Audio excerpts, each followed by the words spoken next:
Hello बच्चों, let's see this question and the question says propionic acid with bromine in presence of phosphorus yields dibromo product.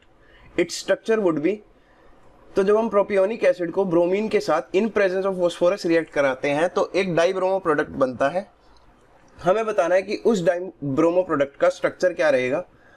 तो देखो, first option भी dibromo है, second भी dibromo है, मतलब दो ब्रोमीन लगे हुए हैं, थर्ड ऑप्शन में भी डाइब्रोमो है और फोर्थ में भी दो ब्रोमीन लगे हैं। तो हमें बताना है कि एक्चुअल स्ट्रक्चर क्या रहेगा।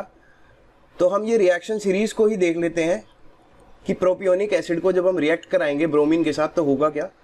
तो सबसे पहले प्रोपियोनिक एसिड ड्रॉ करते हैं। तो CH3 CH2 C double bond O OH। तो यहाँ पर हमने ड्रॉ कर लिया प्रोपियोनिक एसिड। अब हम इसकी रिएक्शन करवा रहे हैं ब्रोमीन के साथ इन प्रेजेंस ऑफ फॉस्फोरस। तो ये जो रिएक्शन है ये है अल्फा हाइड्रोजन की रिएक्शन। देखो, ये कार्बोनिल ग्रुप है, इसकी साथ वाली जो कार्बन है ये है अल्फा कार्बन, और अल्फा कार्बन पे अगर तुम देखोगे तो कितने, ये अल्फा कार्बन है, अल्फा C लिख दिया हमने इसको। अब इस पे कितने हाइड्रोजन प्रेजेंट है? 2। तो there are 2 alpha hydrogen present, 2 alpha hydrogen present. तो bromine in presence of phosphorus करता क्या है, जब तक अल्फा हाइड्रोजन खत्म नहीं हो जाते, जब तक पूरे के पूरे अल्फा हाइड्रोजन रिप्लेस नहीं हो जाते ब्रोमीन से, तब तक उन्हें रिप्लेस करता रहता है। तो यहाँ पर जो हमें प्रोडक्ट मिलता है वो सारे के सारे अल्फा हाइड्रोजन रिमूव करके और वहाँ पर ब्रोमीन से रिप्लेस हो जाते हैं। तो 2 अल्फा हाइड्रोजन थे तो उसकी जगह 2 ब्रोमीन लगे, साथ में C double bond OH as it is रहेगा। तो ये एक नेम रिएक्शन भी है, तो यहाँ पर स्टार लगाकर लिख सकते हैं हम, this is a name reaction. और इसका नाम क्या है? Hell Volhard Zelinsky reaction, Zelinsky reaction.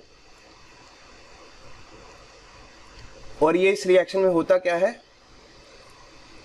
Alpha halogenation of acids, alpha halogenation of carboxylic acids, of लिख लो, कार्बोक्सिलिक एसिड्स। तो name reactions are very important. और जो प्रोडक्ट मिला हमें वो मिल गया ये। तो अब देखते हैं कि कौन सा ऑप्शन जो है यहाँ पर करेक्ट है। सो अगर हम फर्स्ट ही ऑप्शन में देखें तो the first option is correct. और अगर हम इसका नाम लिखना चाहें तो कैसे लिखेंगे, ये फर्स्ट पोजीशन है, ये सेकंड पोजीशन, तो इसका नाम होगा 2,2 dibromo, 2,2 dibromo propionic acid, propionic acid. तो हमने पूरा रिएक्शन देखा कैसे होता है, इस रिएक्शन का नाम क्या है, इस रिएक्शन में होता क्या है, अल्फा हेलोजिनेशन होता है, और प्रोडक्ट का नाम भी देखा। So the correct option is option number first. I hope you understood it. Best of luck.